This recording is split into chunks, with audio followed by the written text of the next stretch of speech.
Good morning. My name is Jacob Booth, and I am the Weird Christian Dude. Today we're going to be studying Genesis chapter 22. Verse 1. And it came to pass after these things that God did tempt Abraham, and said unto him, Abraham? And Abraham said, Behold, here I am. And he said, Take now thy son, thine only son Isaac, whom thou lovest, and get thee up into the land of Moriah, and offer him there for a burnt offering upon one of the mountains which I will tell thee of. So God gives Abraham an extremely difficult command, similar to what he did in Genesis chapter 21. And it says God did tempt Abraham. And that gives a lot of people trouble. In James chapter 1, verse 13 and 14, it specifically says that God does not tempt people with evil. So how are these two things different? The definition of tempt means to test, try, or prove. So that's really what God was working towards, not getting him to do evil. In Genesis chapter 2, verse 6 and 7, God tells Adam not to eat of the knowledge of the tree of good and evil. But that's not tempting him to do evil. That's basically free will. That is the choice to obey God or not. That's free will. So in order for people to not be animals, he has to give us a choice. And so God is giving Abraham a choice to obey him or not. And this wasn't a fast thing, it's a process. He said, go up to this land of Moriah and to the mountain that I'll show you, because there's more instructions. So just start going. Abraham had a lot of instructions like this when he left his homeland initially. He's like, I'm going to send you to a land that I'll show you. Head out. And then hundreds of miles later, he finally gets the second part of the message. So that's how God's working in this, and he's worked in Abraham's life previously.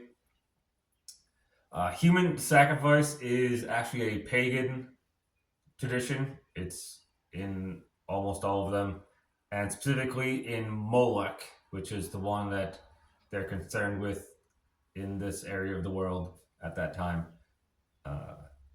And God very specifically forbids human sacrifice, and specifically Moloch, in Leviticus chapter 18, verse 21. So he's not into human sacrifice, as the critics like to sort of assert. That's not true. Verse 3. And Abraham rose up early in the morning, and saddled his ass, and took 2 of his young men with him, and Isaac his son, and clave the wood for the burnt offering, and rose up, and went into the place which God had told him.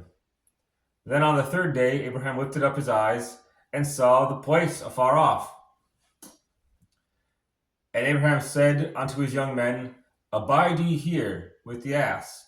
I and the lad will go up yonder, and worship, and come again to you. So Abraham starts his journey of obedience, sort of like he would start any journey. He got his stuff ready, he chopped some wood for the fire, and got a couple people to go with him.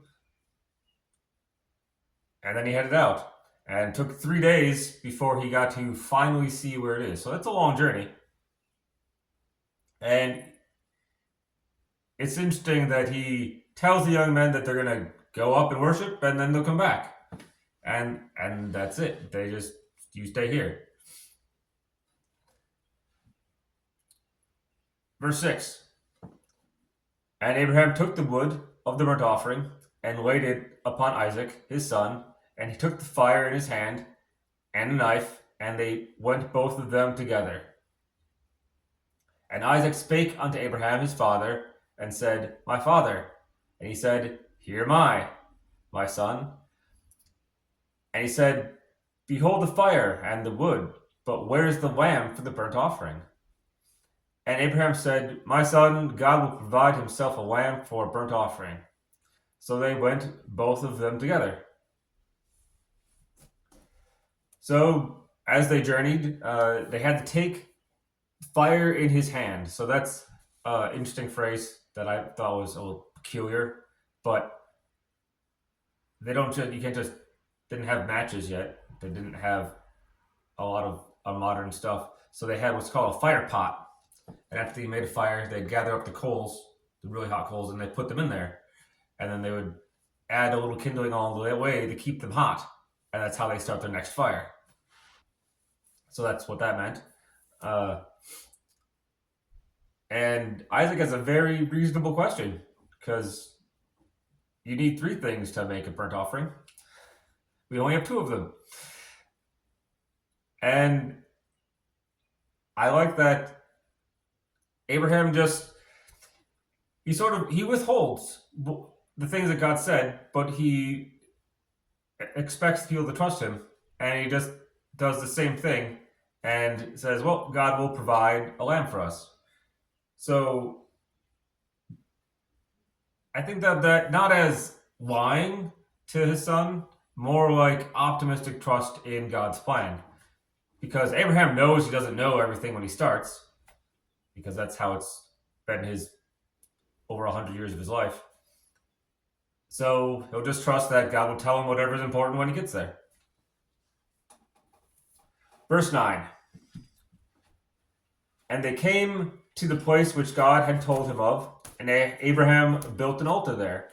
And he laid the wood in order, and bound Isaac his son, and laid him upon the altar of the wood. And Abraham stretched forth his hand, and took the knife to slay his son.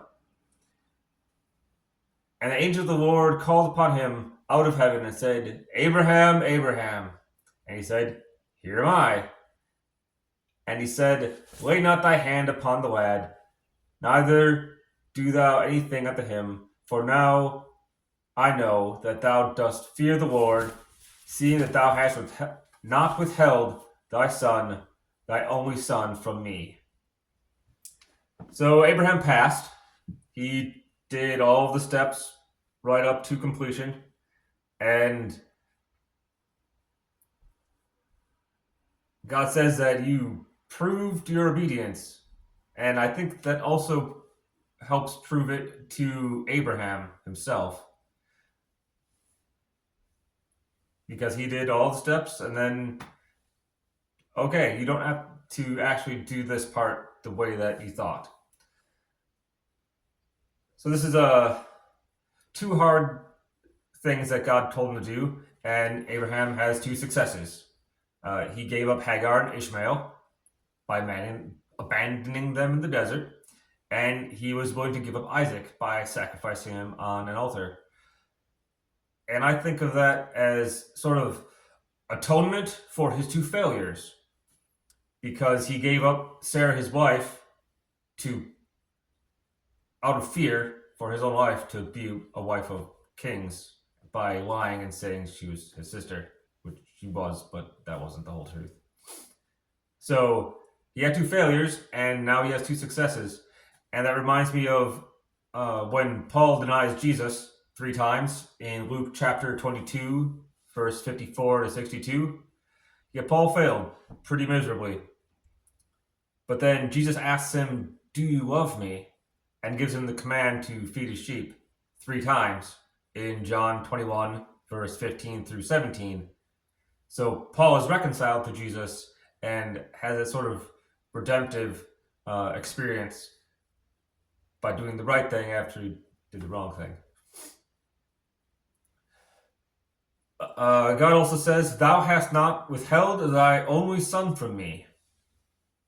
So in John 3:16, God sacrificed his only son for us. I like to draw that comparison, as I'm sure there's more importance there than I could explain right now. It does say thy only son. So God isn't denying that Ishmael exists, obviously. Ishmael a son of his, but he's not an heir to God's promise. So Isaac will inherit everything, and God's covenant promise is with him, and then later with Israel. Uh, in Genesis 21, verse 10 and 12, Sarah actually calls it out and says that Ishmael's not going to be an heir with Isaac, and she was right. That wasn't God's plan. So it's not exactly the same. It's not like denying he's existing. Obviously, he exists, but it's his only son is Isaac's inherited everything. So when Hagar and Ishmael went to the desert, they got nothing. They got some bread and a bottle of water. A bottle of water, like one. So they're basically separate. That's I don't want to call that a divorce, but it's basically a divorce. Verse 13. And Abraham lifted up his eyes and looked, and behold, behind him a ram caught in a thicket by his horns. And Abraham went and took the ram and offered up a burnt offering in the stead of his son. So God provided himself a lamb, just like Abraham had said in verse 8. It's interesting how God heeds the words of Abraham, and that was probably his plan the entire time. But sometimes God will leave instructions unsaid just to see how you handle it, because Abraham just spoke what he needed to say. Verse 14. And Abraham called the name of that place Jehovah Jireh, as it is said to this day, in the mount of the Lord it shall be seen. And the angel of the Lord called unto Abraham out of heaven a second time, and said, By myself have I sworn, saith the Lord, for because thou hast done this thing, and thou hast not withheld thy son, thine only son, that in blessing I will bless thee, and in multiply I will multiply thy seed as the stars of the heaven, and as the sand which is upon the seashore. And thy seed shall possess the gate of his enemy, and thy seed shall all the nations of the earth be blessed, because thou hast obeyed my voice. So, wow, that's a lot. Abraham's obedience to God brings God giving a lot of blessings, not just unto him, but unto his seed, so his descendants, and ultimately also on all of the nations of the earth. So that is far beyond anything that a person could ask for. And God didn't say that he was going to give him anything for doing this task. He just said, take your son and go to this mountain that I'll show you and do a sacrifice. There was no reward offered at the end. God just decides that's what he wants to do.